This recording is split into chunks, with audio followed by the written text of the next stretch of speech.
Life में काफ़ी struggle है, परंतु फिर भी बाकी सब के लिए पाई पर उम्मीदें हैं। तो उम्मीदें कायम रहें, तमन्नाएं सबकी पूरी होगी। जिस प्रकार वर्ष 2008 में बिटकॉइन को मानने वाले लोग बहुत ही कम थे, 2012 में जो लोग बिटकॉइन को $10 में भी नहीं खरीदते थे, वो आज $90,000 के भाव पर न खरीदने का अफसोस करते होंगे। उसी प्रकार आज पाई में न मानने वाले, ठीक से न जानने वाले लोग अगर भविष्य में पछताते हैं तो आश्चर्य नहीं होगा। भाई, आपने तो अपनी टीम में सबको बताया ही होगा कि अभी पाई फ्री में मिल रहे हैं तो बना लो, है ना। परंतु कुछ लोग अकाउंट बनाकर पाई की माइनिंग नहीं करते। शायद उन्हें विश्वास नहीं होता कि ऐसे हर रोज़ एक बटन दबाने से क्या पैसा मिल सकता है, नसीब खुल सकता है, या फिर धीरज नहीं है, क्योंकि उनको 1-2 हफ्ते में ही या 1-2 महीने में ही पैसे चाहिए बस। उनको टेक्नोलॉजी के बारे में जानना नहीं है, Web3, ब्लॉकचेन या क्रिप्टो करेंसी का ज्ञान प्राप्त करने में कोई दिलचस्पी नहीं है। देखिए, ये तो सत्य है कि बिना ज्ञान के विश्वास ही नहीं बैठता, और अंधविश्वास सिर्फ अज्ञानी लोग ही करते हैं। दूसरे क्रिप्टो का भाव देखकर बिना ज्ञान के अंधविश्वास से या लालच में खरीदने का मन हो जाता है, और जब खाई में गिरते हैं तो आपको याद करते हैं कि भाई मेरे दोस्त, तू एक सच्चे पायनियर की तरह पाई की माइनिंग करता रहा। तूने मुझे उस समय फ्री में पाई बनाने को कहा था, परंतु मैं माना नहीं और बिना क्रिप्टो को जाने एक्सचेंज पर ट्रेडिंग में लॉस कर बैठा। चलिए अब बात करते हैं आपकी पसंदीदा कीमत GCV के बारे में, परंतु पहले वेलकम। वाह! एक पायोनियर ने पूछा है GCV इंडिया में कब आएगा। तो भाई, पहले एक बात को समझो, ऐसा नहीं है कि पाई की कीमत दूसरे देशों में अलग होगी और इंडिया में अलग होगी। क्या किसी भी क्रिप्टो कॉइन में अब तक ऐसा देखा गया है कि अलग अलग जगहों पर अलग अलग कीमतें हों? नहीं। क्या बिटकॉइन की प्राइस अमेरिका में अलग और भारत में अलग हो सकती है? नहीं रे। तो फिर पाई की कीमत भी दुनिया में कैसे अलग अलग हो सकती है भला? रही बात GCV की, तो ऐसा बिल्कुल नहीं होगा कि GCV यानी एक पाई की $3 लाख वाली कीमत वहाँ वियतनाम में और नाइजीरिया कंट्री में है तो उसको इंडिया में आना होगा, किसी को लाना होगा। नहीं, ऐसा नहीं होता, ऐसा नहीं होगा, क्योंकि क्रिप्टो करेंसी का बंधारण और फीचर्स ही ऐसे है कि उसकी अलग अलग देशों में अलग अलग कीमतें नहीं हो सकती। ब्लॉकचेन जो है वो इंटरनेट पर सभी जगह एक समान तरीके से काम करता है, चाहे बिटकॉइन की ब्लॉकचेन हो, इथेरियम, सोलाना या पाई नेटवर्क की ब्लॉकचेन हो। उस ब्लॉकचेन पर बने हुए उस नेटिव टोकन्स की कीमत सभी देशों में एक समान रहती है। कीमत को एक समान रखने के लिए क्रिप्टो एक्सचेंज की भूमिका महत्वपूर्ण रहती है, चाहे सेंट्रलाइज्ड एक्सचेंज हो या डिसेंट्रलाइज्ड।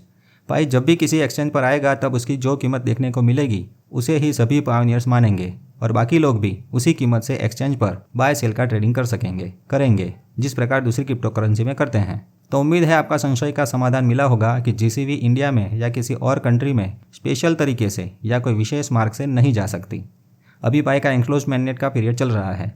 फ्यूचर में जब ओपन नेटवर्क या ओपन मेननेट का समय आएगा तब पाई किसी एक्सचेंज पर लिस्ट होगा। अगर लिस्ट होता है तो कीमत भी देखने को मिलेगी, वही कीमत पूरी दुनिया में एक समान होगी। उसी रेट से बाकी क्रिप्टो और रुपये डॉलर अपना अपना एक्सचेंज करेंगे। अब दूसरा सवाल देखते हैं। कई लोगों को लगता है क्या लिस्टिंग के बाद पाई की माइनिंग बंद हो जाएगी? इसका जवाब है, ओपन मेननेट लॉन्च होने के बाद और पाई का लिस्टिंग होने के बाद भी पाई का माइनिंग चालू ही रहेगा। हो सकता है लिस्टिंग के बाद ज़्यादा लोग पाई नेटवर्क में जुड़ने से उसका बेस माइनिंग रेट कम हो जाए। अभी उसके बेस माइनिंग रेट के हिसाब से एक व्यक्ति अकेला 1 महीने में 4 पाई बना सकता है। अगर रेफरल टीम बनाएंगे, लॉकअप सेटिंग करेंगे, पाई ब्राउज़र का उपयोग करेंगे और कंप्यूटर में पाई का नोड सॉफ्टवेयर चलाएंगे तो 4 से ज़्यादा पाई 1 महीने में बना सकते हैं। अभी KYC का ग्रेस पीरियड चालू है, आखिरी 10 दिन बचे हैं, जिसमें सबको KYC प्रोसेस करना जरूरी है। देखिए, 30 नवंबर तक KYC का प्रोसेस करना जरूरी है। रिजल्ट चाहे टेंटेटिव हो या किसी वजह से KYC का रिजल्ट ही नहीं मिला है, उनको चिंता करने की ज़रूरत नहीं है। चिंता उनको करनी है जिन्होंने KYC प्रोसेस अब तक एक बार भी नहीं किया है, मतलब पाई को छोड़ चुके हैं या पाई ऐप को निकाल दिया है। वैसे निष्क्रिय पायोनियर के पाई वापस ले लिए जाएंगे। उनके अकाउंट में सिर्फ पिछले 6 महीने के पाई ही दिखेंगे। उनको हर 6 महीने बाद KYC करने का टाइम मिलेगा। तब अगर KYC किया तो पिछले 6 महीने के पाई मिलेंगे। इस प्रकार से हर 6 महीने बाद KYC और उनका फर्स्ट माइग्रेशन चालू ही रहेगा। नए लोगों की KYC और साथ में पुराने लोगों की फंसी हुई KYC का वैलिडेशन कार्य भी चालू रहेगा। उम्मीद है आप संशय दूर हुआ होगा कि लिस्टिंग के बाद पाई की माइनिंग और KYC वर्षों तक ऐसे ही चालू रहेगी। कोई कभी भी ज्वाइन हो सकता है, कभी भी नोड लगा सकता है, अपनी रेफरल टीम बढ़ाकर ज़्यादा पाई बना सकता है। अगर आपको अपनी रेफरल टीम बढ़ाने के लिए ऐसा बैनर चाहिए तो मेटा मित्र को मैसेंजर पर अपना पाई का यूज़र नेम भेज सकते हैं। आपको स्पेशल आपके इन्विटेशन कोड वाला बैनर मिल जाएगा। उस बैनर को आप सोशल मीडिया में या अपने इलाके में प्रिंट करके लगा सकते हैं। लोग देखेंगे तो पढ़ेंगे और पढ़ेंगे तो जुड़ेंगे और आपकी टीम बढ़ेगी। चलिए अब देखते हैं इंडिया के एक्सचेंज पर पाई की कीमत के बारे में क्या भविष्यवाणी की है। देखिए, एक्सचेंज पर उनके एक्सपर्ट एनालिस्ट होते हैं, तो उनके नज़रिए से क्या दिखता है, पाई के पोटेंशियल को किस प्रकार से देखते हैं, पाई के रोड मैप और इकोसिस्टम की ऐप को ध्यान में रखते हुए आने वाले वर्षों में पाई की कितनी कीमत हो सकती है उसके बारे में हमें कुछ जानने को मिलता है। तो चलिए CoinDCX पर चलते हैं। इस पूरे लंबे ब्लॉग में से लिखी हुई चीज़ों में से पहले कुछ मुख्य चीज़ें जान लेते हैं। पाई की वर्तमान स्थिति के बारे में लिखा है, वर्ष 2024 की शुरुआत में पाई नेटवर्क की कीमत में एक तेज गिरावट आई थी। उसके बाद अभी बहुत मस्त रिकवरी देखने को मिलती है। बड़े एक्सचेंजों पर लिस्टिंग नहीं होने के बावजूद भी पाई की IOU में कीमत जो है वो बढ़ती जा रही है, जिसमें पाई के कॉइन्स की self reported circulating supply 68 million है। मित्रों, यहाँ एक बात बता दें कि दो तरह के पाई है। पाई की एप्लीकेशन में जो पाई दिखते हैं वो अभी तक मेननेट में आए हुए नहीं है। उसको पाई की टीम कभी भी वापस खींच सकती है क्योंकि अभी कंट्रोल उनके हाथ में है। और दूसरे पाई वो है जो पाई माइग्रेट होकर पायोनियर के वॉलेट में आ चुके हैं, जो मेननेट पर हैं, ब्लॉकचेन पर हैं, नॉन कस्टोडियल वॉलेट में हैं। और मेननेट अभी फायरवॉल से सुरक्षित करके रखा है, जिसको एनक्लोज्ड मेननेट पीरियड कहते हैं। जब यह फायरवॉल हटा दिया जाएगा तब वॉलेट के पाई क्रिप्टो की दुनिया में कहीं भी घूम सकेंगे। मतलब आप अपने वॉलेट के पाई को दूसरी क्रिप्टो करेंसी में या डॉलर रुपये में बदल सकेंगे। तो इस प्रकार पाई की टोटल सप्लाई 100 बिलियन जो लोग मानकर चल रहे हैं और उसके मुताबिक कीमत का अंदाज़ा लगा रहे हैं, तो उनका अंदाज़ा शुरुआत में गलत हो सकता है। पाई के ब्लॉक एक्सप्लोरर पर टोटल माइग्रेटेड पाई 4000 मिलियन है। उनमें से लगभग 3000 मिलियन पाई लॉक हैं, तो लगभग 1200 मिलियन पाई ओपन मेननेट में तुरंत सर्कुलेशन में आ सकते हैं। पाई नेटवर्क में टेस्टनेट इकोसिस्टम की शुरुआत की 100 एप्लीकेशन में ये 1200 पाई की घूमने की संभावना लगती है। हमें लगता है कि पाई की कीमत शुरुआत में यहीं से बनेगी। दूसरा पॉइंट है मार्केट परफॉर्मेंस। अक्टूबर में ट्रेडिंग वॉल्यूम $35,000 के आसपास था। फिर भी मार्केट एक्टिविटी से ट्रेडर्स और इन्वेस्टर्स का पाई में बढ़ता हुआ इंटरेस्ट दिखता है। अभी पाई की कीमत $300 की ऑल टाइम हाई से काफ़ी कम है, तो यहाँ से आगे बढ़ने की संभावना बनी रहती है। आगे टेक्निकल एनालिसिस किया है और पिछले 200 दिनों की मूवमेंट से $64 का अनुमान लगाया है। अब लास्ट पॉइंट, प्राइस प्रिडिक्शन की बात करें तो उसके लिए भविष्य का दृष्टिकोण ध्यान में लिया है। पाई नेटवर्क का दृष्टिकोण सतर्कता से आशावादी बना हुआ है क्योंकि नेटवर्क विकसित हो रहा है और व्यापक मान्यता प्राप्त कर रहा है।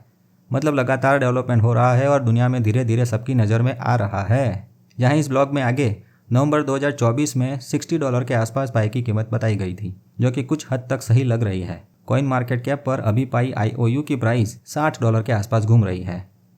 फिर आगे 2025 के वर्ष में एक पाई की कीमत $500 तक जाने की बात की है और वर्ष 2030 में तो एक पाई का लगभग $1000 का रेट आने की संभावना व्यक्त की है। आहा, मोगेम्बो खुश हुआ भाई। जिसने 2030 तक एक पाई भी पकड़ के रखा है उनको एक पाई के $1000 यानी 85,000 रुपये मिलने की संभावना है। ये हम नहीं कह रहे हैं, यहाँ प्रेडिक्शन किया है। CoinDCX भारत में FIU रजिस्टर्ड क्रिप्टो एक्सचेंज है और ISO सर्टिफाइड है। यार उसने कुछ भविष्यवाणी की है तो सोच समझ कर की होगी, ऐसा मान सकते हैं, है ना। फिर भी पाई की इन कीमतों की प्रेडिक्शन के बारे में सभी पायोनियर्स के अलग अलग मंतव्य हो सकते हैं। एक तरफ GCV को मानने वाले किसी भी कीमत को नहीं मानेंगे, तो वहीं दूसरी ओर कुछ पायोनियर्स ऐसे एक्सचेंजों के एनालिसिस पर थोड़ा भरोसा करेंगे और कुछ ऐसे भी पायोनियर्स होंगे जो ये मानेंगे कि भाई पाई की अभी कोई कीमत ही नहीं है। जब तक सच में किसी एक्सचेंज पर लिस्ट हो जाएगा तब उसकी सही कीमत देखने को मिलेगी। तब तक वो पायोनियर्स पाई की कीमत के बारे में तटस्थ अभिगम अपना रहे हैं। परंतु पाई के सच्चे पायोनियर वो लोग हैं जो अपनी शॉप पर पाई का बार्टरिंग करते हैं। वो पायोनियर्स जो गुड्स एंड सर्विसेज के बदले में अभी पाई ले रहे हैं, वे इसलिए सच्चे पायोनियर हैं क्योंकि अभी इस अनिश्चितता के समय में, मतलब पाई की कोई भी एक स्टेबल कीमत न होने पर भी पाई का पेमेंट के स्वरूप में उन्होंने स्वीकार करने का साहस दिखाया है। ये बात उनको बाकी सब पायोनियर से अलग, विशिष्ट और श्रेष्ठ बनाती है। खास करके जब मेननेट करीब आ रहा है, ऐसे समय में उनकी कुर्बानी या कहो पाई के प्रति समर्पण की भावना वास्तव में सराहनीय है। दिल से सलाम है भाई ऐसे व्यापारी मित्रों को। मित्रों, आपको भी ऐसा लगता है तो उनके लिए कमेंट में 2 शब्द जरूर लिखें, क्योंकि यही वो व्यापारी है जिनकी श्रद्धा क्रिप्टो लक्ष्मी देवी पाई पर सबसे ज़्यादा है। उनको उनके समर्पण के बदले में भविष्य में कोई घाटा न हो, कम से कम बड़ा नुकसान न हो, ऐसी दुआ और प्रार्थना हम सभी बाकी पायोनियर्स को करनी चाहिए। क्या कहना है आपका?